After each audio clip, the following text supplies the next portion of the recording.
ఇప్పుడంటే మీకు ఇంటర్నెట్ వచ్చింది. గూగుల్‌లో చూసేసి అన్నీ చేసుకోవచ్చు. హెల్తీ హార్ట్ అన్నదానికి తినాల్సిన ఫుడ్ ఏంటి? తినకూడని ఫుడ్ ఏంటి? జిల్లేడాకు తినమంటే ఎవరు తింటాడు? తిండు. ఎందుకంటే దాంతో పోతాడు. గుండెకి ప్రత్యేకమైన డైట్ అనే విషయానికొస్తే ఎల్‌డీఎల్ ఎక్కువ ఉండి, హెచ్‌డీఎల్ తక్కువ ఉండి తప్పించుకున్న వాళ్ళని చూస్తాం. గుండెపోటు రాకుండా. అంటే రోజు ఒక స్పూన్ ఫ్లాక్ సీడ్స్ తిని చాలా బాడీ అంతా చాలా డిఫరెంట్‌గా అవుతుంది. ఫ్రూట్ జ్యూసెస్, డయాబెటిస్ ఉన్న వాళ్ళు ఫ్రూట్ జ్యూసెస్ తాగకూడదు. ఎందుకంటే సో ఎంత మినిమం ఎక్సర్సైజ్ చేస్తే మనం హార్ట్‌ని జాగ్రత్తగా ఉంచుకోవచ్చు? ఈ కొత్త దేవుడు వచ్చాడు కదా! కొత్త దేవుడు is a artificial intelligence.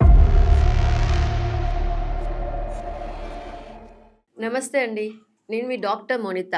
Beauty beyond skin and hair. అందానికి అంతరార్థం అందంగా. ఆల్మోస్ట్ 2 ఏళ్ల క్రితం మన వీడియోస్ చేయటం ఆపేసాం. సో మళ్ళీ నేను కొత్త అవతారంతో నేను డాక్టర్స్‌ని ఇంటర్వ్యూ చేస్తూ, నా ఫ్రెండ్స్‌ని రకరకాల విషయాలు మనం డిస్కస్ చేస్తూ ఈ కొత్త వీడియో స్టార్ట్ చేయబోతున్నాం. Doctor Ravikanth interventional cardiologist and నా గురు, నా ఇన్స్పిరేషన్. తను మనతో ఉన్నారు ఇవాళ. సో తను ఎంబీబీఎస్ ఉస్మానియాలో చేసి, so PG MD general medicine ఉస్మానియాలో చేసి, తర్వాత కార్డియాలజిస్ట్ స్విమ్స్ తిరుపతిలో చేసి, తర్వాత యశోద హాస్పిటల్లో 20 ఇయర్స్ వర్క్ చేసి అండ్ 1 ఇయర్ నుంచి అపోలోలో ఇంటర్నేషనల్ కార్డియాలజిస్ట్గా వర్క్ చేస్తున్నారు. రవికాంత్ గారు నాకు చాలా చాలా close to my heart and very very inspirational. So సబ్జెక్టే అనుకోండి, ఇంకోటి అనుకోండి, life way of leading life అనుకోండి, అన్ని విషయాల్లో మనకి చాలా బాగా గైడ్ చేస్తారు. ఎట్ ద సేమ్ టైం ఇవాళ మనము హార్ట్ గురించి, అసలు ఎట్లా ఈ హార్ట్ అటాక్స్ వస్తాయి, చాలా సింపుల్ ఇంట్లో ఎలా మనం జాగ్రత్తలు తీసుకోవాలి, కొన్ని హార్ట్ విషయంలో చేయాల్సిన విషయాలు, చేయకూడని విషయాలు మనం ఇవాళ కార్డియాలజిస్ట్ రవికాంత్ గారితో డిస్కస్ చేద్దాం. Welcome Ravikanth. Hi Bonitha. Basic క్వశ్చన్తో స్టార్ట్ చేస్తున్నా. హెల్తీ హార్ట్ అన్నదానికి తినాల్సిన ఫుడ్ ఏంటి? తినకూడని ఫుడ్ ఏంటి? యాక్చువల్‌గా ఫస్ట్ తినకూడని ఫుడ్డు అంటే దీన్ని హార్ట్ కోసమని ప్రత్యేకంగా కాదు. ఎందుకు అంటే కొంతమందికి షుగర్ ఉంటుంది. కొంతమందికి బ్లడ్ ప్రెషర్ ఉంటుంది. కొంతమందికి 2 ఉంటాయి. కొంతమందికి అలవాట్లు వేరుగా ఉంటాయి. సపోజ్ ఫ్రెంచ్ పర్సన్‌కి మనం అన్నం తినమని చెప్పడం కుదరదు. మిడిల్ ఈస్ట్‌లో మనము వాళ్ళని వెళ్ళి ఆ కాయగూరలు తినమంటే వాళ్ళు ఎలా తింటారు? తినరు. సో ఇండివిజువలైజ్ అవ్వాలి. First point is diet individualise చేయాలి. అంటే నువ్వు ఎటువంటి డైట్‌ని యాక్చువల్‌గా నువ్వు లైక్ చేస్తావు, కస్టమైజ్ చేయాలి. అంటే నీకేది ఇష్టం, నీకున్న అలవాట్లు ఏమిటి, చిన్నప్పటి నుంచి ఇప్పుడు నువ్వు 70 ఏళ్ళ అతనికి డైట్ మారుస్తానంటే ఎట్లా కుదురుద్ది? 70 ఏళ్ళు ఆల్రెడీ ఆయన ఆ డైట్తో బతికాడు, చక్కగా ఉన్నాడు. సో ఈ 70 ఏళ్ళకి నువ్వు మొత్తం మార్చేస్తానంటే కుదరదు. So first thing customize, individualize and anything in moderation. Very good. అంటే తీవ్రమైన మార్పులు ఎప్పుడు చేయకూడదు. ఇంకొకటి డైట్లో తీసుకోకూడని అనేవి అఫ్కోర్స్ పాయిజన్ లాంటివి ఏవి తీసుకో. జిల్లేడాకు తినమంటే ఎవరు తింటాడు? తిండు. ఎందుకంటే దాంతో పోతాడు. సో అక్కడ నువ్వు చెప్పేది ఏం లేదు. So anything which is poisonous and harmful అది ఎవరు తీసుకోకూడదు. మనకి ప్రమాదకరమైంది కానీ, ఇబ్బంది కలిగించేది కానీ ఎలాగూ తీసుకో. 2 ఎలర్జీస్.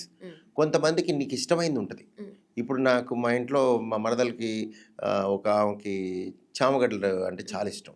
కానీ చామగడ్డలు తింటే వెంటనే దద్దులు వచ్చేసి బెందులు వచ్చేస్తాయి, urticaria. So she should not eat it. So she will not eat it. అంటే నచ్చిన. సో ఆ విధంగా ఎలర్జీ ఉంటే అవాయిడ్ చేస్తావు, ప్రమాదకరమైంది అవాయిడ్ చేస్తావు, హాని కలిగించేది, ప్రమాదం కాకపోయినా హాని కలిగించేది కూడా అవాయిడ్ చేస్తావు. సో ఫస్ట్ ఇటువంటివన్నీ పక్కకు పెట్టాలి, ఎలర్జీన్స్ ఇవన్నీ. ఆ తర్వాత గుండెకి ప్రత్యేకమైన డైట్ అనే విషయానికి వస్తే ఎప్పుడు కూడా కొలెస్ట్రాల్ తక్కువగా ఉండాలి ఫుడ్లో అని చెప్తాం. అంతేకాని కొలెస్ట్రాల్ ఉండద్దు కాదు మేము అనేది. తక్కువ లో కొలెస్ట్రాల్ డైట్ అంటాం. సో ఈ లో కొలెస్ట్రాల్ డైట్ అంటే ఏమిటి? ఇప్పుడంటే మీకు ఇంటర్నెట్ వచ్చింది, గూగుల్లో చూసేసి అన్నీ చేసుకోవచ్చు. వాస్తవానికి మీకు బాగా ఆయిల్లో మరిగే వస్తువులు ఏవైనా కూడా కొలెస్ట్రాల్ ఎక్కువ అవుతాయి. కొలెస్ట్రాల్ ఎక్కువ అవ్వటమే కాకుండా వీటిల్లో ఆక్సిడేషన్ అంటారు.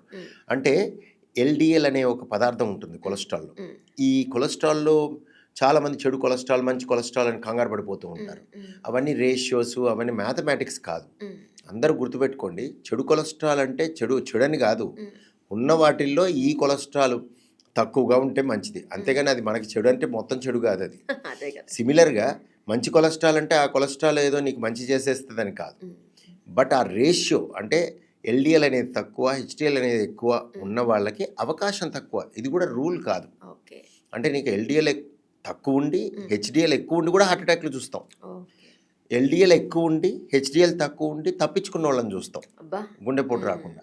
సో మరి ఏమిటి మనం చేసేది అంటే ప్రాబబిలిటీ తగ్గిస్తున్నాం, అవకాశాన్ని తగ్గిస్తున్నాం. ఓకే సో నేను చెప్పిన ఈ ఎల్డిఎల్ ఏదైతే ఉందో చెడు అని మనం మాట్లాడే కొలెస్ట్రాల్, ఇది ఆక్సిడైజ్ అవుతుంది. ఎస్పెషల్లీ మరిగిచ్చి వేయించినప్పుడు పదార్థాలు దాంట్లో ఆ బాడీలోకి వెళ్ళినప్పుడు ఈ మామూలు ఎల్డిఎల్ వేరు, ఆక్సిడైజ్డ్ ఎల్డిఎల్ వేరు. సో ఈ లోపలికి వెళ్ళిన ఆక్సిడైజ్డ్ ఎల్డిఎల్ అనేది ఎప్పుడైతే ఆక్సిడైజ్ అవుతుందో అది గోడల్లో ఇమిడే అవకాశం ఉంటుంది. గోడలు ఎక్కడ? రక్తనాళాల్లో. దాన్నే ఎథెరోస్క్లిరోసిస్ అంటారు. ఇది ఒక రోజు 2 రోజుల ప్రక్రియ కాదు. అంటే ఏళ్ల తరబడి ఇలా తింటే మీకు 5 ఏళ్లకో 10 ఏళ్లకో 2 ఏళ్లకో, అంటే ఒక నెలలోనో 2 రోజుల్లోనో జరిగేది కాదు. అంటే రోజు నువ్వు ఆయిల్ ఫుడ్ తింటుంటే ఓ 10 రోజులకే ఏం జరగదు. బట్ ఓవర్ టైం ఇది కూడా కొంతమందిలో పర్సంటేజ్ ఆఫ్ పీపుల్లో ఇది ఫైనల్గా గోడల్లో ఇమిడే అవకాశం ఉంటుంది. సో ఆయిల్ మరిగిచ్చి అదే ఆయిల్ని మళ్ళీ వాడటం ఒకటి చేయకూడదు.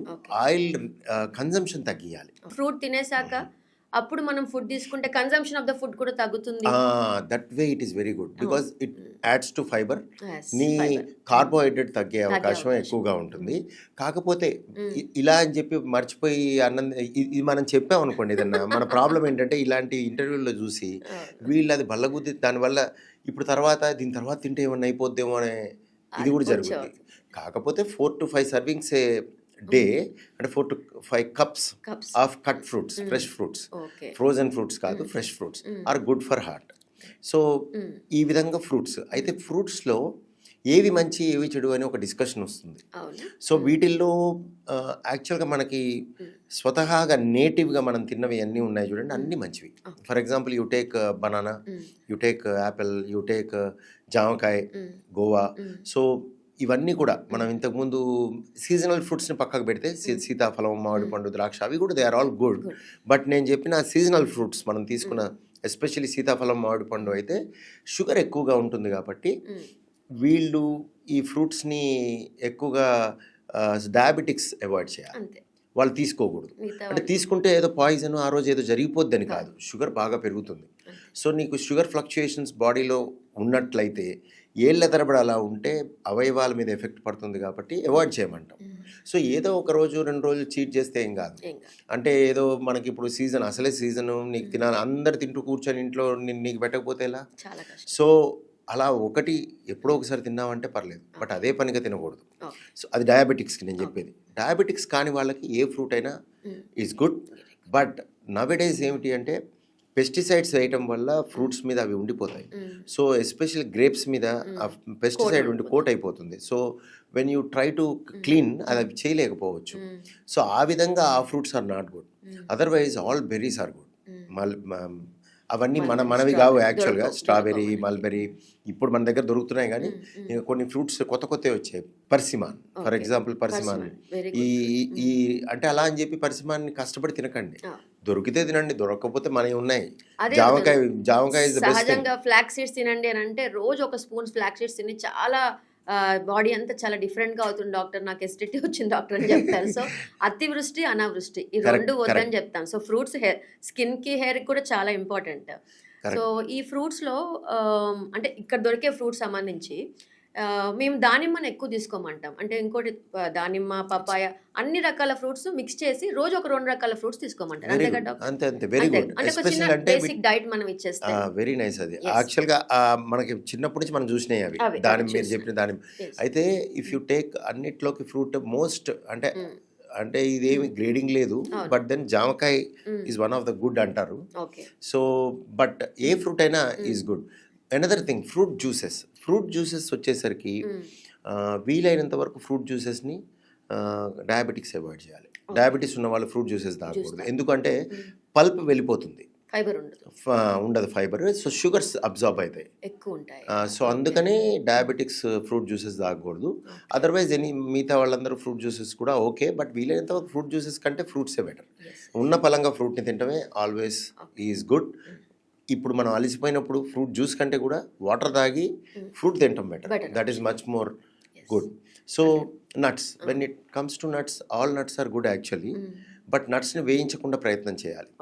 బాదం is good, cashew is good, fresh cashews ఇవన్నీ మంచివి. వేయించి ఉప్పు కారం వేయకుండా నేను చెప్పేది ఆ విధంగా అయితే రోజుకి ఎన్ని హ్యాండ్ఫుల్ అన్ని హ్యాండ్ఫుల్ తీసుకోమంటారు అన్ని అన్ని కలిపే హ్యాండ్ఫుల్ కలిపి హ్యాండ్ఫుల్ ఓకే కలిపి handful of dry fruits 2 to 3 kinds of cut fruits okay and oil మరిగించకుండా వాడిన ఆయిల్ తక్కువ ఉన్న ఫుడ్ కమింగ్ టు మేము డైట్ ఏదైనా ప్రోగ్రామ్ ప్లాన్ చేసినప్పుడు డైటీషియన్ వాళ్ళు ఏం చెప్తారంటే అసలు నూనెలు అవాయిడ్ చేసేసి కొంచెం నెయ్యి తాలింపు వేసుకొని తినమంటారు. చిన్నప్పటి నుంచి మనకి అన్నంలో కూడా నెయ్యి వేసుకోవడం అలవాటు.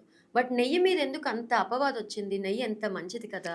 నెయ్యి మీద అసలు యాక్చువల్గా అది రాంగ్ నోషన్. చాలా మందికి ఏమిటంటే మనం చెప్పినా చెప్పకపోయినా నేను కొన్ని చూశాను. వాళ్ళ ఆలోచన ఎలా ఉంటుందంటే ఆ నెయ్యి ఉండే తీరును చూసి అది ఎక్కువ ఆయిల్ ఏమో అనుకొని అది లోపలికి వెళ్ళిపోయి అది కూడా బ్లాక్లోకి వెళ్ళిపోద్దన్న ఒక ఆలోచన ఉంటుంది వాళ్ళకి. వాస్తవానికి తిన్నది డైరెక్ట్గా వెళ్ళిపోదు. అదే కదా తిన్నది ప్రాసెస్ అయింది, అబ్జార్బ్ అయింది. అసలు లోపలికి వెళ్ళాక నెయ్యిలాగా ఉండదుగా. లోపల బ్లడ్లోకి వెళ్ళిపోయినప్పుడు ట్రైగ్లిజరైడ్స్ అవుతాయి, కొన్ని ఫ్యాటీ యాసిడ్స్ అవుతాయి, హెల్దీ ఫ్యాటీ యాసిడ్స్ అవుతాయి. సో ఈ నెయ్యి is not bad, but anything in moderation. అంటే నెయ్యి మోడరేషన్లో వేసుకోవచ్చు. అంటే అదే పనిగా ఒక 10 స్పూన్లు వేసుకోమనట్లేదు. ఒక స్పూన్ ఆఫ్ నెయ్యి డ్యూరింగ్ మన లంచ్ కానీ ఏదైనా ఈజ్ గుడ్. ఎందుకంటే 2 రకాలుగా గుడ్ అది. ఒకటి పాలటబిలిటీ, సెటైటీ. త్వరగా సెటైటీ వస్తుంది అంటే తక్కువ తింటావు. నెయ్యి వేసుకొని తింటేనా? తాలింపుల్లో కూడా నెయ్యి వాడొచ్చు కదా. వాడచ్చు తక్కువ తింటావు. సో ఆ విధంగా యాక్చువల్గా మన పూర్వీకులు ఒక డైట్ని బ్యాలెన్స్ చేసింది ఎందుకు అంటే వెజిటేరియన్స్కి ఒక రకంగా, నాన్ వెజిటేరియన్స్కి ఒక రకంగా ఉంటుంది చూస్తే. ఎందుకంటే మనకి వెజిటేరియన్స్లో for example there is no iron source. So iron source కోసము వంటల్లో వెజిటేరియన్స్ అందరు బెల్లం వేసుకుంటారు గమనిస్తే. That was design like that. ఎందుకంటే బెల్లంలో ఐరన్ ఎక్కువ. సో అట్లా మన డైట్ అంతా బ్యాలెన్స్డ్ ఉంటుంది మెజారిటీ. ఇప్పుడు నెయ్యి, బెల్లం, వంటలో బెల్లం వెజిటేరియన్స్కి నేను చెప్పింది. నాన్ వెజ్కి అయితే ఎట్లాగూ నీకు లివర్ ఇవన్నిట్లో ఐరన్ రిచ్ సోర్స్ ఉంటుంది. అండ్ మీకు గ్యాస్ట్రిక్ అంటే లైక్ అంతా అయిపోయాక నీది చల్లబట్టడానికి పెరుగు లాంటి, మజ్జిగ లాంటి పదార్థాలు ఉంటాయి. So it's always actually balance diet. But ఏంటంటే మితిమీరి ఏది తిన్నా మంచిది కాదు. అంటే నువ్వు ఇప్పుడు రైస్ మనకి ఫుడ్ పెట్టినప్పుడు ఇలా బ్యాలెన్స్ డైట్ ఉన్నా కూడా కొంతమంది రైస్ ఎక్కువ తినేస్తారు. రైస్ ఎక్కువ తినటం వల్ల మీకు షుగర్ ప్రొపెన్సిటీ పెరుగుద్ది. అంటే షుగర్ వచ్చేస్తుందని కాదు, బట్ అవకాశం పెరుగుద్ది. ఎందుకంటే సెంట్రల్ ఒబెసిటీ వస్తుంది, పొట్ట పెరుగుద్ది. సో కార్బోహైడ్రేట్స్ని లిమిట్ చేయాలి. ఎందుకు లిమిట్ అంటే తినద్దు అని కాదు, తగ్గించాలి. అంటే ఆల్రెడీ తక్కువ తినే వాళ్ళని తగ్గిమనట్లేదు, ఎక్కువ తినే వాళ్ళు తగ్గియాలి. సో వైట్ రైస్ మీద కూడా బాగా నిందపడుతుంది. వైట్ రైస్ తింటే నాకు ఇది అసలు ఏమీ లేదు. So brown rice, white rice, red rice, black rice ఇవి మీకు ఏమైనా ఐడియా ఉందా? ఇవన్నీ సీరియల్స్ బేసిక్గా, ఇవన్నీ కార్బోహైడ్రేట్స్. ఈ చాలా మంది చాలా మందికి ఈ అపోహ ఎక్కడి నుంచి వచ్చిందో తెలియదు. మిల్లెట్స్ ఏదో దీని మీద గొప్పలాగా కష్టపడి ఏది కష్టపడి తినకూడదు. ఎన్నాళ్ళు తినగలం? ప్యాలటబుల్ ఉండాలి, అంటే నీకు నచ్చాలి. ఇప్పుడు జనరేషన్ వాళ్ళని రైస్ తినమని తినరు. వాడు పిజ్జా తింటాడు, బర్గర్ తింటాడు, అవి వేరే తింటాడు స్విగ్గీ నుంచి ఆర్డర్ చేసి. సో వాళ్ళకి ఏదైనా పర్లేదు. పాత వాళ్ళకి నువ్వు రైస్ తినద్దంటే వాడు తినలేదు, వేరే తినలేరు. సో రైస్ తినచ్చు, తగ్గించాలి. అంటే నువ్వు ఒక 50% కట్ ఆఫ్ చేయి. కడుపు నిండట్లేదు అనుకో, కూరగాయలతో కడుపు నింపుకోవాలి, తినాలి. సో అలా కూడా కుదరట్లేదు అనుకోండి, కొంచెం పెంచండి రైస్. ఏమైంది? ఇప్పుడు 50% కట్ ఆఫ్ బదులు 25% కట్ ఆఫ్ చేయండి. తగ్గించమంటాం కానీ పూర్తిగా తీసేయమనం. ఈవెన్ డయాబెటిక్స్లో అంతే, ఒబెసిటీలో అంతే. ఏ విధంగా చూసినా కూడా రైస్ ఈజ్ నాట్ అంటే అదేం విలన్ కాదు. It is actually good and you have to take it properly. అయితే ఒకటి ఏంటంటే మనకు పాలిష్డ్ రైస్ వస్తుంది కాబట్టి మెల్లగా పైన కోటింగ్స్ వెళ్ళిపోయింది కాబట్టి విటమిన్లు తగ్గిపోతాయి. బట్ ఇప్పుడున్న పరిస్థితుల్లో there are other sources of everything. So ఏమీ కాదు, మనకు అన్ని విధాలా it is a balanced diet only. Rice తీసుకోవచ్చు, rice is never a villain. So exercise పాయింట్కి వస్తే కనుక, సో డైట్ తీసుకుంటాం, ఎక్సర్సైజ్. సో ఎంత మినిమం ఎక్సర్సైజ్ చేస్తే మనం హార్ట్ని జాగ్రత్తగా ఉండుకోవచ్చు, బాడీకి హెల్తీగా అనిపిస్తుంది? సో ఇది ఆల్వేస్ అంటే వెరీ గుడ్ థింగ్ యాక్చువల్గా. ఎక్సర్సైజ్ అనేది మనిషిని యాక్టివ్గా పెడుతుంది, మెంటల్గా రిలాక్సేషన్ ఇస్తుంది during exercise. And after that also whole day will be very good. Exercise చేస్తే ఎక్సర్సైజ్ చేసిన రోజు ఎంత హ్యాపీగా ఉంటుంది ప్రతి మనిషికి ఉంటుంది. 100%. అయితే దీని మీద అపోహ కొత్తగా తయారైంది. ఎందుకు అంటే రీసెంట్ పాస్ట్లో మీరు చూసినట్టయితే జిమ్లో చేస్తుంటే చనిపోయారనే ఒక డిస్కషన్ మీద ఈ ఎక్సర్సైజ్ చేయొచ్చా లేదా అనేది ఒకటి. ఇక ఎక్సర్సైజ్ మీద అపోహలు అప్పటి నుంచి చాలా ఎక్కువయ్యాయి. ముందు కూడా ఒక అపోహ ఉండేది. ఏమిటి అంటే ఎంత చేయాలనే దానికి చాలా మంది ఒక తప్పుడు మిస్కన్సెప్షన్ ఏముంటుంది అంటే, నేను చూసింది చెమటలు వచ్చే వరకు అది తప్పు. చెమటలతో సంబంధం లేదు. చాలామంది చెమటలు వస్తే బాగా చేసాం అనుకుంటారు. ఎండలో చేస్తే చెమట వచ్చేస్తుంది, ఏసీ ఆపితే చెమట వస్తుంది. అది కాదు. So moderate intensity exercise is the English word. అంటే వ్యాయామము ఎంత చేయాలి అనే దానికి మోస్తరు వ్యాయామం చేయాలి. ఆ మోస్తరు అనేది ఏమిటి అంటే పర్పస్ఫుల్ వాక్తో సమానమైంది. అంటే పర్పస్ఫుల్ వాక్, మనకి పని ఉంది, ఒక చోట పని ఉంది, త్వరగా వెళ్ళి చేసుకొని రావాలి. అలాంటప్పుడు ఏ విధంగా నడుస్తావు అంటే స్పీడ్ వాక్. ఈ speed walk of 30 minutes at a stretch, దీంతో సరి సమానమైన ఏ ఎక్సర్సైజ్ అయినా it is good for heart. ఎన్నాళ్ళు? At least 4 days a week. వారానికి 4 రోజులు ఏకదాటిగా 30 నిమిషాలు స్పీడ్ వాక్, బ్రిస్క్ వాక్తో సమానమైన ఏ ఎక్సర్సైజ్ అయినా, అంటే దానికంటే సరి సమానమైంది అవ్వచ్చు, ఎక్కువ అయింది అవ్వచ్చు. అంటే మీకు something like swimming, yoga, so running, jogging and ఇవన్నీ, సో వీటితో సమానమైన వీటన్నిటిని, right, these are all good for heart.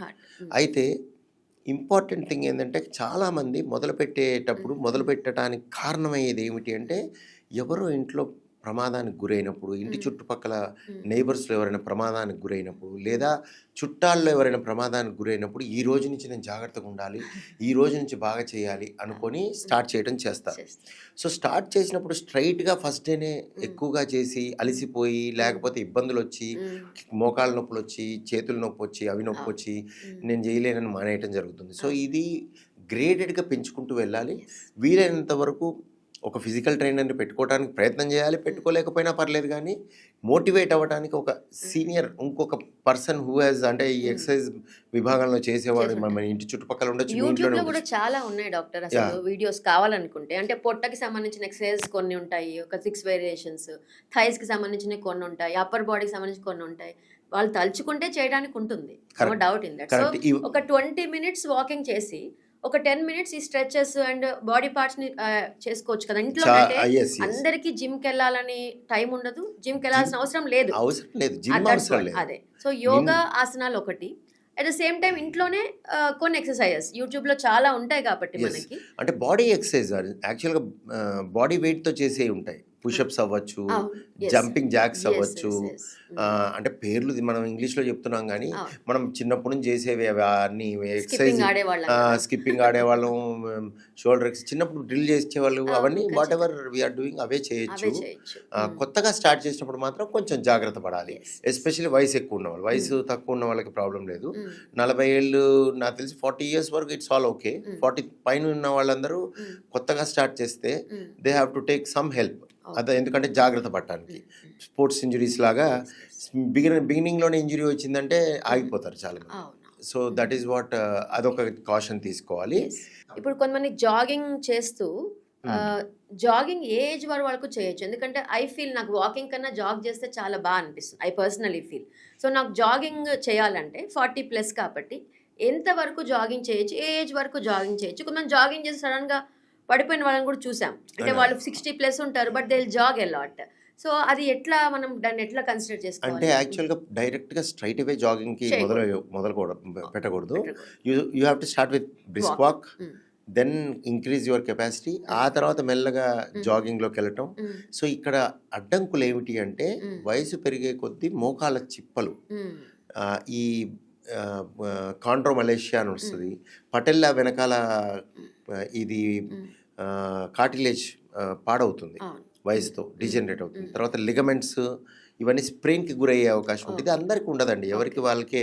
అంటే కొంతమందికి same thing. Heart point of view it is all good కదా. ఏజ్ అయినా పర్లేదు. ఈ ఏజ్ అయినా సో పర్లేదు ఒక 10 వితౌట్. మినిట్స్ వాక్ చేసి 10 మినిట్స్ జాగ్ చేసి అలా స్లోగా. యా సో మాకు థ్రెడ్మిల్ కూడా చాలా మంది ఏం చేస్తారంటే కాసేపు వాక్ కాసేపు జాగ్. సో ఈ type of it's all changes good. మంచి మంచి డెఫినెట్గా ఇదంతా కాంబినేషన్. ఈ కాంబినేషన్స్. కాంబినేషన్స్ చేస్తే మీకు different kinds of muscles act అవుతాయి ఒకటి. రెండు మీ heart will adapt to all kinds of exercises. So ఏదైనా స్లోగా అడాప్ట్ చేసుకుంటూ రావాలి తప్ప 10 మినిట్స్ అసలు ఎప్పుడు చేయని వాళ్ళు ఒక 10 మినిట్స్ చేసి మెల్లగా దాన్ని 15 మినిట్స్కి ఎక్స్టెండ్ చేసి అలాగే 20 అలా మినిట్స్ ఎక్స్టెండ్ చేసుకుంటూ నెక్స్ట్ ఇంక్రీజ్ వీక్ చేసుకుంటూ ఇంక్రీజ్ వెళ్ళాలి. చేసుకుంటారు. ఒక రోజే 30 మినిట్స్ నేను వాక్ చేశాను 30 మినిట్స్ నేను జాగ్ చేశాను అంటే మాత్రం అది అంత మంచిది హార్ట్కి కాకపోవచ్చు. మొదలు నేను అనేది బిగినర్స్ బిగినర్స్కి మిగతా ఖచ్చితంగా వాళ్ళకి ఇప్పుడు మ్యారథాన్ చేసేవాడికి ఇది నథింగ్. నథింగ్. That's what. ఇంకోటి ఏంటంటే ఒకటి స్ట్రెంత్ ట్రైనింగ్. స్ట్రెంత్ ట్రైనింగ్ కూడా హార్ట్కి ప్రత్యేకంగా గుడ్ అని నేను చెప్పలేను కానీ, ఎందుకంటే what ever we spoke is enough for heart. But strength training is good for lot of other things. అంటే బోన్ మీద వెయిట్ అంటే బోన్ మీద జాయింట్స్ మీద ఒత్తిడి తగ్గడానికి మజిల్స్ స్ట్రెంథనింగ్ ఉండాలి. చాలా సో ఎస్పెషల్ ఇంకోటి వెయిట్ లాస్ ప్రోగ్రామ్స్లో ఉన్న వాళ్ళు కూడా మజిల్ స్ట్రెంథనింగ్ ఇంప్రూవ్ చేసుకోవాలి. సో ఈ మజిల్ స్ట్రెంథనింగ్ ఎక్సర్సైజెస్ స్ట్రెంత్ ట్రైనింగ్కి కూడా ఒక 10 నిమిషాలు 15 నిమిషాలు వెచ్చించడం మంచిది. బట్ దీనికి అబ్సల్యూట్ ట్రైనింగ్ కానీ హెల్ప్ కానీ ఉండాలి, లేకపోతే ఇంజురీస్ అవుతాయి.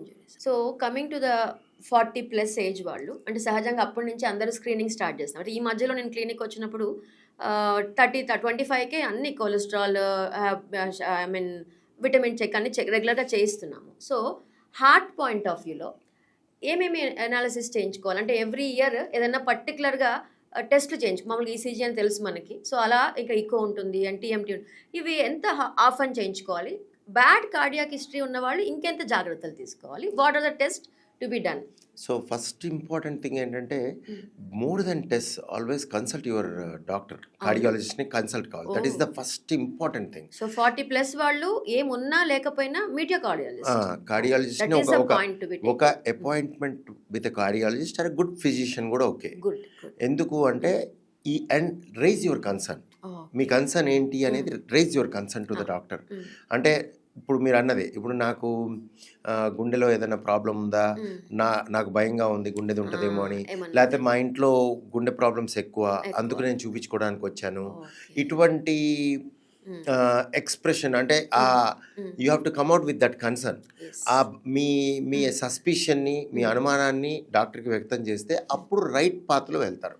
అంటే అది రాదు డాక్టర్. ఏమవుతుంది అంటే 40కి నేను బలవంతంగా ఈ టెస్ట్లు చేయించుకోవడానికి చెప్తా కొంతమందికి. 50 వచ్చినా they never do any test. అంటే ఈసీజీ చేయించుకోవాలి ఇంతవరకు, నేను ఇంకో కూడా చేయించుకోవాలి, ఐఎమ్ ఫిట్, ఐఎమ్ బాగున్నాను. వాళ్ళు ఏంటంటే హెల్త్ విషయంలో పోస్ట్పోన్మెంట్ ఉంటుంది డాక్టర్. సో అందుకని లెట్ us ఫిక్స్ ఏ రూల్. అంటే అట్లీస్ట్ కొంచెం అవేర్నెస్ ఎవ్రీ ఇయర్ ఈ టెస్ట్లు చేయించుకోండి అన్న పాయింట్ని. అంటే first thing is meet cardiologist.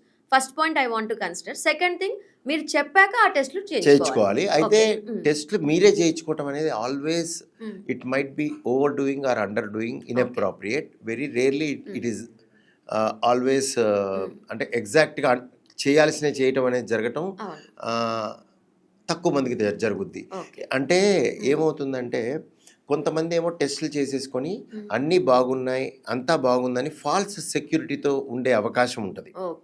కొంతమంది ఏమో పరీక్షలు చేసేసుకొని అందులో కొన్ని తప్పులు వచ్చి అంటే టెస్ట్ తేడా వచ్చి జబ్బే లేకుండా జబ్బు ఉందనుకొని ఫాల్స్గా వాళ్ళు పేషెంట్స్ అయిపోతారు. అంటే భయపడిపోవటం, వణికిపోవటం, నాకేదో ఉందనుకొని తర్వాత డాక్టర్ ఎక్స్ప్లెయిన్ చేసి నీకేం లేదని చెప్పినా లైఫ్ లాంగ్ ఇంపాక్ట్ ఉండిపోతుంది. సో ఇది దీనికి ఎందుకు టెస్ట్ సొంతంగా చేయకూడదు అంటే అంతే. అసలు ఈ డిస్కషన్ మనకి ఎందుకు వస్తుంది అంటే ఇండియాలోనే మన టెస్ట్లు మనం చేసుకునే పరిస్థితి ఉంది. ప్రపంచంలో ఎక్కడ you can't order your test. అవునా? Only doctors should prescribe that. ఎలా కుదురుతుంది మన అంటే because you are a doctor but so మీరు నార్మల్గా step in to diagnostics and get ECG దాన్ని కూడా చేయించుకోకూడదు. అసలు చేయరు, చేయలేవు. ఇండియాలో కాబట్టి వీలవుతుంది కాబట్టి ఈ క్వశ్చన్ ఈ డిస్కషన్ వస్తుంది. చిన్న ఎగ్జాంపుల్ చెప్తాను. నాకు COVID time I got palpitations. So doctor రవికాంత్కి ఫోన్ చేస్తాను ఇమీడియట్గా రాత్రి 10ంటికి ఇట్లా అవుతుందని అంటే just observe it, don't worry అని చెప్పారు. తర్వాత మళ్ళీ రీసెంట్ లాస్ట్ 1.5 year నుంచి నాకు బీపీ ఎక్కువైపోయిందేమో అని భయం వేస్తుంది. అప్పుడప్పుడు చెక్ చేసుకుంటే 150కి వెళ్ళింది. సో నేను బాగా చిరాకు చేశాను. సో ఏమన్నారంటే డాక్టర్ రవికాంత్, నువ్వు గనక నా దగ్గరికి కాకుండా ఇంకెవరి దగ్గరికైనా వెళ్తే ఎందుకైనా మంచిది ఒక బీపీ టాబ్లెట్ వేసుకోండి అని చెప్తారు. You will become a permanent hypertensive patient. But observe it, monitor it. నిజంగా ప్రతిసారి అంతే ఉందా లేదా ఒక చిన్న మానిటర్ చేసుకొని ఏ టైంలో బాగుంది ఏ టైంలో బాగాలేదని చెప్పి అసలు ఇది నీది హైపర్ టెన్షనే కాదు నువ్వేం స్టార్ట్ చేయక్కర్లేదు. He counselled me number of times. మనకి ఎందుకంటే హార్ట్ విషయంలో ఈ బీపీ విషయంలో మనకి ఎంత టెన్షన్ అంటే అది చూసాక ఇంకా పెరిగిపోతుంది.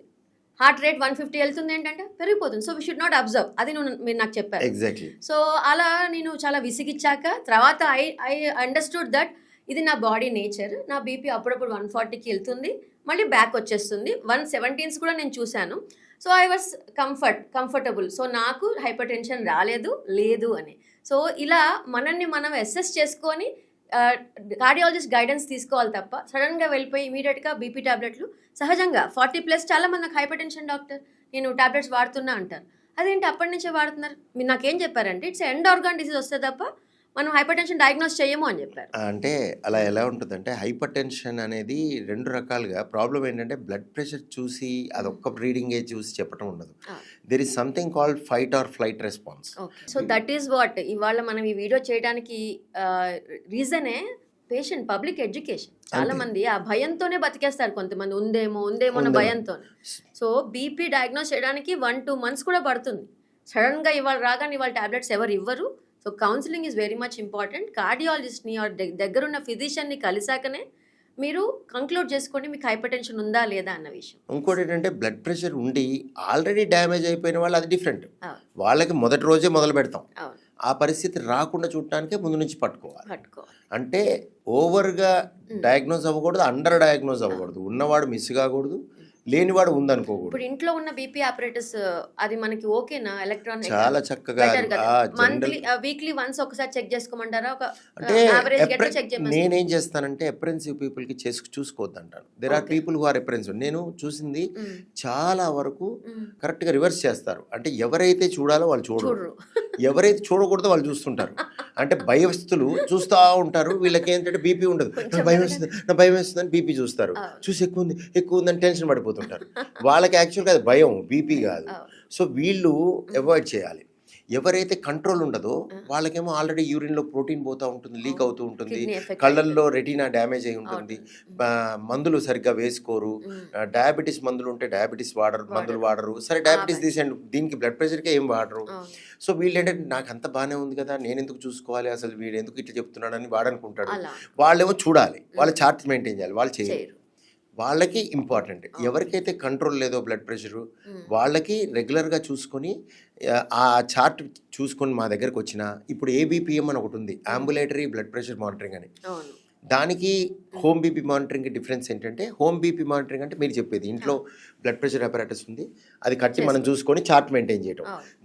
దానికి ఏబిపిఎం అంటే ఏంటంటే ఇక్కడ ఒక కఫ్ కట్టేస్తారు, ఒక పైప్తో ఇక్కడ ఒక పేజర్ లాగా ఉంటుంది, అది రికార్డ్ చేస్తుంది. సో దానికి డిఫరెన్స్ ఏంటంటే అంబులేటరీ బ్లడ్ ప్రెషర్ మానిటరింగ్లో మీ ప్రమేయం లేకుండా, మీ యాంటిసిపేషన్ లేకుండా, అంటే నాకు ఎంత ఉంటుందో బీపీ అనే యాంటిసిపేషన్ కంపారిటివ్ తక్కువ ఉంటుంది. ఎస్పెషల్లీ నైట్ పూట మీ ప్రమేయం లేకుండా చెక్ చేస్తుంది పడుకున్నప్పుడు.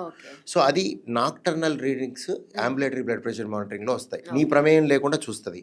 పొద్దున్న పూట కూడా ఆర్బిటరీగా వర్క్ చేస్తున్నప్పుడు డిఫరెంట్ సిచ్యుయేషన్స్లో చూస్తుంది. కాకపోతే మీకు తెలుస్తుంది అప్పుడు కూడా, కానీ యాంటిసిపేషన్ చాలా ఎక్కువగా ఉండదు దాంట్లో లాగా, హోమ్ బీపీ లాగా. సో ఈ విధంగా 48 hours ఈ అంబులేటరీ బీపీ మానిటరింగ్ పెట్టుకోవచ్చు కదా. అంటే డౌట్ ఉన్న వాళ్ళు డయాగ్నోసిస్ డైలమా ఉన్నప్పుడు ఇలా ఇప్పుడు కోపమా బీపీ, అసలు ఇది కోపమా బీపీయా, ఇదే అసలు బీపీ, దేనికైనా డాక్టర్ ని కలిసి అది పెట్టుకోవాలా వద్దా అని అడిగిన తర్వాత ఆ టెస్ట్లు కూడా చేయించుకోండి. ఈ డయాగ్నోస్టిక్ అంబులేటరీ బీపీ దాన్ని మనం డాక్టర్ సలహాతోనే చేద్దాం ఏది చేసినా. That's what I want to highlight. ఎందుకంటే అది చేయలేదనుకోండి దాని ఇంటర్ప్రిటేషన్ ఎట్లా చేయాలి, ఇది రైటా రాంగా. ఇప్పుడేంటి వీళ్ళు ఏమవుతుంది, మళ్ళీ కొత్తగా కొత్త దేవుడు వచ్చాడు కదా, కొత్త దేవుడు ఈ ఆర్టిఫిషియల్ ఇంటెలిజెన్స్ AI వీళ్ళకి గురువు అయిపోయింది. సో సగం పేషెంట్ కాని వాళ్ళు మా దగ్గరికి పేషెంట్స్కి వచ్చేది దానివల్ల. మన ఓపీలు పెరుగుతాయి, డాక్టర్ల ఓపీలు పెరుగుతాయి. ఎందుకు పెరుగుతాయి అంటే అనవసరమైన అనుమానాలు కలగటం, అది చెప్పిందంతా విని వీళ్ళు ఏదో ఉందనుకోవటం. నిజంగా కూడా ఈ AI రావటం వల్ల ఏ చిన్న క్వశ్చన్కి కూడా ఇంత పెద్ద చాటభారతమైన ఆన్సర్ వస్తుంది. ఇవన్నీ మనకే ఉన్నాయని హెల్త్ విషయంలో ఎస్పెషల్లీ చాలా భయం వేస్తూ ఆ, నాకు తెలిసి మీ నాకు ఓపీ పెరిగి తెలిసి ఉంటుంది ఈ లెక్క. నాకు తెలిసి డెర్మటాలజీ అయితే అయిపోయారు. ఎందుకంటే అది ఎక్కడెక్కడో చూపిస్తుంది. ఇది నీకు Products చిన్న క్యాన్సర్ అంటే చిన్న మచ్చ నుంచి ఆ క్యాన్సర్ హెచ్ఐవి ఎక్కడికో వెళ్ళిపోతుంది నిద్రపోడు. అదే కదా, అసలు జనాల్ని ఉరకలెత్తిస్తుందని చెప్పొచ్చు ఈ ఏఐ. సో కొంచెం మనం ఈ సోషల్ మీడియా అవేర్నెస్ వరకు వాడుకోవచ్చు, కానీ మరీ ఇంత నాలెడ్జ్ కోసం అయితే డాక్టర్ని కలవటం ఉత్తమం. ఒక 800 రూపాయలు ఇచ్చి మీ కష్టాలన్నీ మీ భయాలన్నీ తీర్చుకుంటే బెటరా, కంటిన్యూస్గా మీరు సోషల్ మీడియాలో వెతకడం బెటరా అనేది మీరు చూస్ చేసుకోవాల్సిన విషయం. అంటే ఇంకోటి ఇక్కడ ఆన్సర్ రాదు, అది ప్రాబ్లము. అసలు రాదా ఆన్సర్? ఆన్సర్ రాదు. Probabilities వస్తాయి. చాట్ జీపీటీ ప్రాబబిలిటీ కూడా రాదు. అప్పుడప్పుడు దాంట్లో ఉండదు అది. అవును. అప్పుడప్పుడు కాదు, మెజారిటీ ఆఫ్ టైమ్స్ నీకున్నది అందులో ఉండదు. అంతే. నీకు అది తప్పించి అన్ని ఇస్తుంది. స్కిన్ సంబంధించింది అయితే అసలు ఏమీ కనిపించదు, ఎందుకంటే ఆ ప్యాచ్ ఎలా ఉంటుందో ఎవరికి అర్థం. అదర్ దాన్ డర్మటాలజిస్ట్ అది సోరియాసిసా, ఎగ్జిమానా, టీనియానా అన్న విషయం ఓన్లీ డర్మటాలజిస్ట్కే అంటే తెలుసు. గూగుల్ లెన్స్ అని వచ్చింది మొన్న ఎవరో అది చూపించారు, కూడా అది చూపించేస్తుంది, అదే చెప్తుంది. అది అంటే ఫిక్స్ అయిపోతావు. ఫిక్స్ అయిపోతుంది. అది నీకు అప్పుడప్పుడు అది కాదు. కాదు, అది 100% అది కాదు. పిటీరియాసిస్ రోజియా ఇవన్నీ ఇది సంథింగ్ లైక్, నేను మొన్న వరకు ఎగ్జాంపుల్ చెప్పా, it is something like Tesla కార్ని తీసుకొచ్చి మన ట్రాఫిక్లో పడేసినట్టు. అది కన్ఫ్యూజ్ అయిపోద్ది పిచ్చిది. అంటే అటు నుంచి వచ్చి ఇటు నుంచి వచ్చి ఇప్పుడు ఇది ఇట్ ఈస్ వెరీ డిఫికల్ట్. అంటే ఏఐని చాట్ జీపీటీ మనిషిగా మనం వాడాలి, అంతే అది మన్ని వాడకూడదు. ఎప్పుడైతే అది మన్ని వాడుద్దో మనం అయిపోయాం. అయిపోయాయి. మనం దాన్ని వాడాలి, జాగ్రత్తగా వాడాలి. ఎస్. చాలా జాగ్రత్తగా వాడాలి. సో కమింగ్ టు దిస్, అంటే మేము ఫీమేల్స్ని ఎక్కువ చూస్తాను, చాలామంది సివియర్ ఐరన్ డెఫిషియన్సీ అనీమియాలో ఉంటారు డాక్టర్. సో ఈ ఐరన్ డెఫిషియన్సీ అనీమియాలో ఉంటే నడుస్తే ఆయాసం రాస్తుంది, మెట్లు ఎక్కుతే ఆయాసం వస్తుంది. సో హార్ట్ మీద ఎంతవరకు ఎఫెక్ట్ అనిపిస్తుంది? హిమోగ్లోబిన్ 6 అంటారు, 7 అంటారు, చాలా లో ఉంటారు, అంటే వెరీ actual- వీక్ ఉంటారు. బాడీ అదర్ పార్ట్స్ అయితే జుట్టు అయితే చెప్పక్కర్లేదు, ఫేస్ చెప్పక్కర్లేదు, దే విల్ బి వెరీ ఫెటిక్ ఉంటుంది.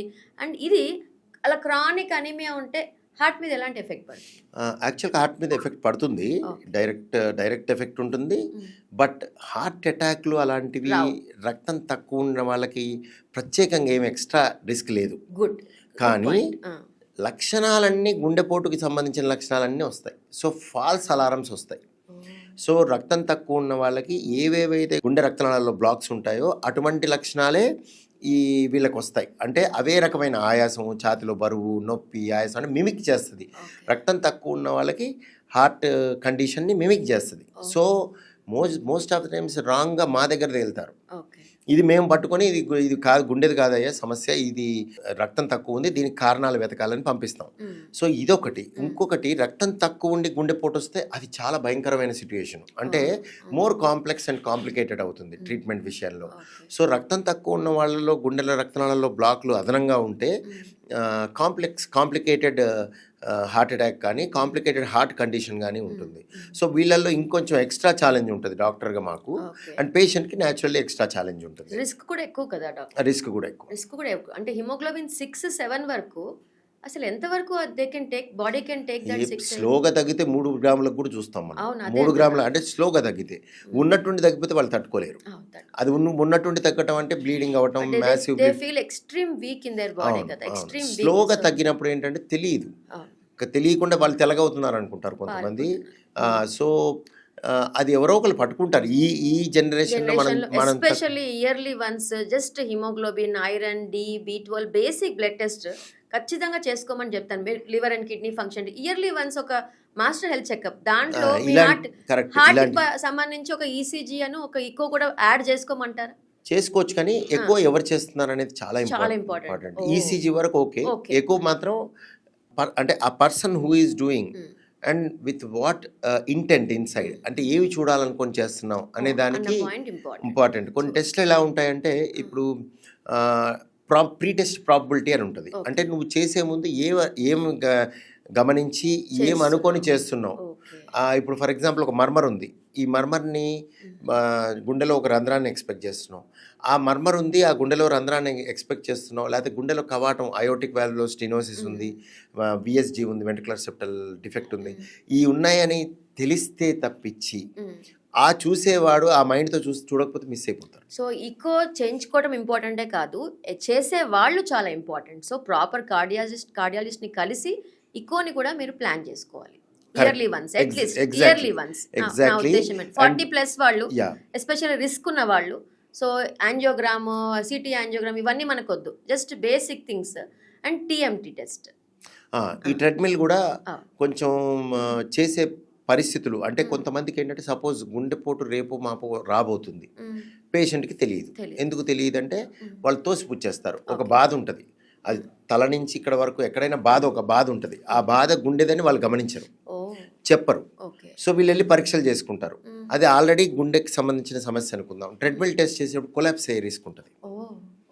సో కేర్ఫుల్గా ఉండాలి. అంటే లక్షణాలని గమనించి వీళ్ళకి ట్రెడ్మిల్ టెస్ట్ కరెక్టా, డైరెక్ట్గా యాంజియోగ్రామ్ చేయాలా.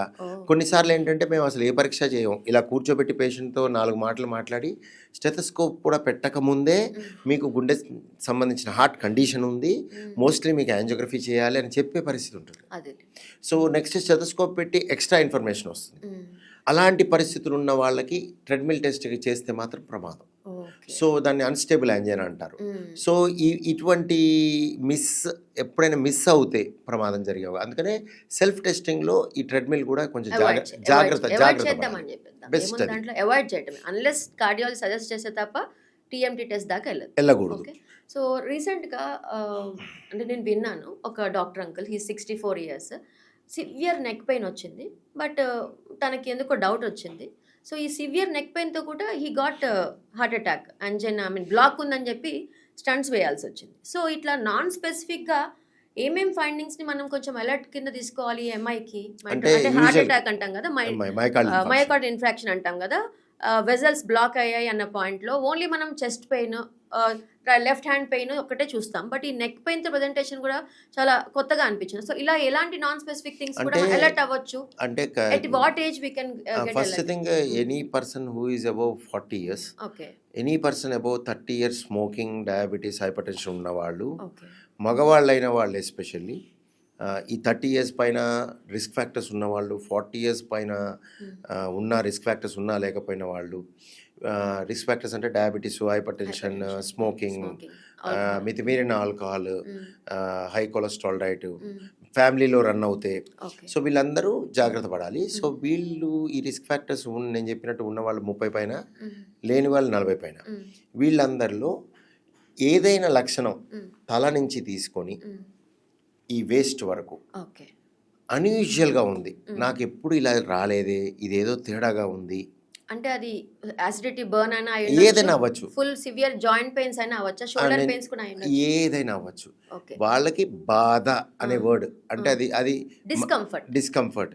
ఈ బాధ వచ్చినప్పుడు అది అన్యూజువల్గా ఉంది అంటే ఇది నేను ఎప్పుడు చూడలేదు, ఇదేదో తేడాగా ఉంది అన్న ఆ అంశాన్ని గనక వాళ్ళకి అనిపిస్తే వాళ్ళు డాక్టర్ని సంప్రదించడం మంచిది.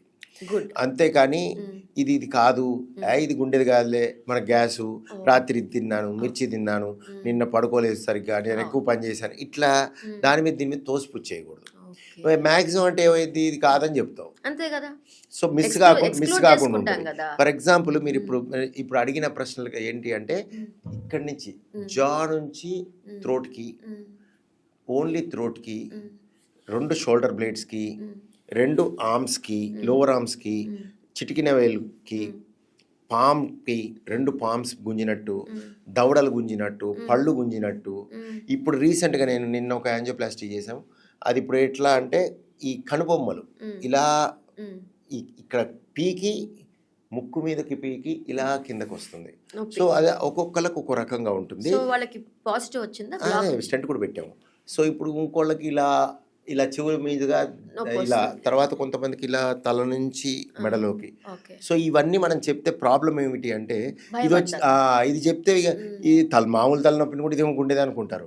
సో ఇదంతా బ్యాలెన్స్ ఉండాలి. ఫస్ట్ పాయింట్ ఏంటంటే, అందుకే సెల్ఫ్ అనలైజ్ చేయకుండా ఏ అనుమానం వచ్చినా డాక్టర్ని సంప్రదించి తొందరగా సంప్రదిస్తే గొడవ పోతుంది. సో నాన్ స్పెసిఫిక్గా ఏమైనా అనిపించినా, సడన్గా వచ్చినా కూడా, అంటే అదొక 2-3 days నుంచి బాగా సఫర్ అవుతున్నాం అంటే, ఒకసారి ఒక్కరోజు వచ్చినా కొంచెం అన్యూజువల్గా ఉంటే మాత్రం first unusual. 2 activity related.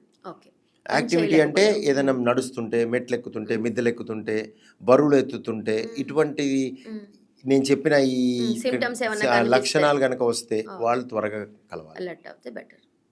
So nice doctor, ఇంత మంచి పాయింట్స్ చెప్పారు మాతో. సో హార్ట్ అటాక్కి ఈ కార్డియాక్ అరెస్ట్కి ఈ రెండిటికి ఎట్లా డిఫరెన్స్ చేస్తాం మనము? అంటే రెండు వేరు, అసలు పూర్తిగా వేరు. వేరు అంటే సడన్ గా డాన్స్ వేస్తూ పడిపోతారు, అరెస్ట్ అయింది అంటాం, కార్డియాక్ అరెస్ట్ అంటాం. వాళ్ళకి సిపిఆర్ చేస్తే ఆ, సస్టైన్ అవుతారు అంటాం. అంటే అందరూ ఎవరు సిపిఆర్ బట్ హార్ట్ అటాక్ అయితే సిపిఆర్ ఇస్ నాట్ లేదు కదా. So little bit awareness regarding this CPR, not CPR. What is heart attack, what is cardiac arrest? Heart attack అంటేనేమో గుండె కొట్టుకుంటుంది, బ్లడ్ ప్రెషర్ కూడా బాగానే ఉండొచ్చు, తక్కువ ఉండొచ్చు, వాటి డిఫరెంట్.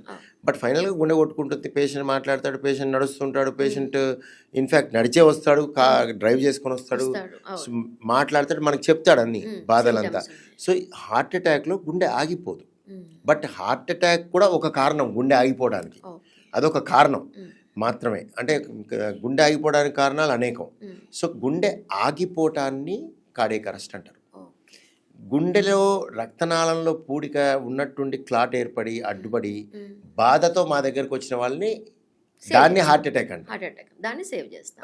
హార్ట్ అటాక్ వచ్చినప్పుడు ఈసీజీలో మార్పులు, మనిషిలో కష్టం ఉండాల్సిన అవసరం లేదు. అంటే కష్టం అంటే ఆయన కష్టం అనుకోకపోవచ్చు, అది కష్టమై ఉండొచ్చు, కానీ ఆయన దాన్ని గుర్తించకపోయి ఉండొచ్చు. సో ఫైనల్గా అది హార్ట్ అటాక్. అంటే మనిషి బ్రతికే ఉన్నాడు. ఈ కార్డియాక్ అరెస్ట్ అంటే మనిషి బ్రతికిలేడు, ఆగిపోయింది, పడిపోయాడు, ఆల్రెడీ పల్స్ లేదు, ఆల్రెడీ హార్ట్ అంతా ఆగిపోయింది, పల్స్ లేదు, నాడి లేదు, నాడి పట్టుకుంటే ఉండదు, కెరోటిడ్ అంటాం, ఇక్కడ మెయిన్ నాడి ఉండదు, స్టెథోస్కోప్ పెడితే సౌండ్స్ ఉండవు. సో అది నీ కళ్ళ ముందు జరిగింది లేదా లేట్ అయింది, లేట్ అయితే బతకరు, ఛాన్సెస్ లేదు. సో ఈ పాయింట్లో మా ఫాదర్కి 10 years బ్యాక్ షటిల్ ఆడుతూ, ఓకే, డాక్టర్స్ అందరు కలిసి షటిల్ ఆడుతూ కోర్టులో పడిపోయారు. నాన్న హైపర్ టెన్షన్ ఉంది అండ్ డయాబెటీస్ ఉంది. ఇమ్మీడియట్గా అక్కడ ఎనస్థెటిస్ట్ ఉన్నారు, డాక్టర్ విజయ్ కుమార్ గారు. ఇమ్మీడియట్గా సిపిఆర్ చేయటం వల్ల నాన్న ఆ రోజు కేమ్ బ్యాక్ టు లైఫ్ అనిపించింది నాకు ఆ రోజు. సిపిఆర్ ఇమ్మీడియట్గా, అంటే immediately has given mouth breath, he has done CPR ప్రాపర్గా, బిగ్ ఎనస్థెటిస్ట్ కాబట్టి. సో మనం కొంచెం వరకు, అంటే 1000లో ఒక్కళ్ళైనా మనం ఈ సిపిఆర్ నేర్చుకొని కాపాడగలిగితే చాలా చాలా హెల్ప్ఫుల్ కదా. సో మనం అందరం రైట్ టైంకి చేయాలి. నేను నీకు తెలుసు కదా, మన అపార్ట్మెంట్లో అమ్మాయి ఉంది, సూసైడ్ చేసి అటెంప్ట్ అంటే చచ్చిపోయింది అనుకున్నారు, కింద తీసే నేను వెళ్ళేసే తలుపు బద్దలు కొట్టి దించి మనం చూసి ఏమి లేదు, నేను 40 minutes సిపిఆర్ చేశాను, తడిచిపోయా మొత్తం, బతుకుద్ది అనుకోలే. ఇక్కడ తీసుకొచ్చి మన 40 minutes సిపిఆర్ చేస్తూనే ఉన్నాను, నేను చేశాను కంటిన్యూస్ చేసి. అంటే లేట్ అయింది, ఎందుకైందో midnight 1కి 108 వచ్చింది. అప్పుడు వాడికి చెప్పా, బాబు నేను ఒక్కసారి కూడా ఇంకోటి మౌత్ బ్రెత్ చేయక్కర్లే యాక్చువల్లీ, ఎందుకంటే బాడీలో ఉన్న ఆక్సిజన్ సరిపోద్ది. అంటే అది ఏమైంది అప్పుడు లాస్ట్కి రాజశేఖర్ కామెడీలు కూడా అయినా అందులో రాజశేఖర్కి వచ్చాడు, మేము ఇక్కడ నుంచి వచ్చాము, ఆమె మొత్తం డిఫరెంట్గా ఉంటుంది కదా, యంగల్ బట్ ఫనీ అనే హస్బెండ్ ఉంటాడు. ఫనీని మావాడు పిలిచి మీ అమ్మ అంటే కాదు మా ఆవిడ అన్నాడు. అంటే అంత సిచ్యువేషన్ అట్లుంది, అంటే పెద్దగా అట్లా ఊగిపోయింది కదా. సో ఇంటిమేట్ చేసి వెంటిలేటర్ పెట్టి ట్రై చేద్దాం, పొద్దునకి ఏమన్నా ఉంటే చూడాలి, లేకపోతే అని అనుకున్నాం. మధ్యాహ్నానికి చేయగలిసింది, నెక్స్ట్ రోజుకి లేచిపోయింది, ఎక్స్పెక్ట్ చేసినాం, చెయ్యి మాత్రం ఇట్లా ఉండిపోయింది ఒక రోజంతా, 2 రోజులు తర్వాత అది కూడా వచ్చేసింది. సో అట్లా సిపిఆర్ 40 minutes చేసి you have retrieved 1 patient suicide attempt. But ఏంటంటే ఇంపార్టెంట్, దాంట్లో టైం పాస్ చేయకూడదు, కొంచెంసేపు అలిసిపోయాం మళ్ళీ చేస్తారని అంటే కుదరదు, యూ హ్యావ్ టు అన్ఇంటరప్టెడ్ చేయాలి. అండ్ విక్రమ్ సినిమాలో చూపించినట్టు అది ఎలక్టివ్గా ఇప్పుడే కొంచెంసేపు ఆగండి అక్కడ వేరే కార్ అరేంజ్ చేస్తే అట్లా కాదు, ఇమీడియట్ కంటిన్యూస్గా చేస్తాడు. అండ్ ఇమీడియట్ అంటే నువ్వు 3 నిమిషాలు బ్రేక్ వస్తే చచ్చిపోతావు. సిపిఆర్ కార్డియాక్ అరెస్ట్ కి సిపిఆర్ కి 3 minutes గ్యాప్ రాకూడదు. 3 minutes దాటి ఉంటే బతికినా కూడా, అంటే నువ్వు హార్ట్ బయటకు వచ్చినా వెజిటేబుల్ అయిపోతావు. సో సిపిఆర్ రైట్ టైంలో చేయడం కూడా చాలా important. Thank you very much doctor Ravikanth, ఎంత మంచి ఇన్ఫర్మేషన్ మాకు ఇచ్చారు. అండ్ మా ఛానల్ వాళ్ళకి అట్ ద సేమ్ టైం మా వ్యూవర్స్ అందరూ కూడా చాలా ఇన్ఫర్మేషన్ తెలుసుకున్నారు. ఇమీడియట్గా కార్డియాలజిస్ట్ని కలిసి మాత్రమే అన్ని టెస్టులు చేయించుకుంటారని అనుకుంటున్నాను నేను. Thank you Ravi.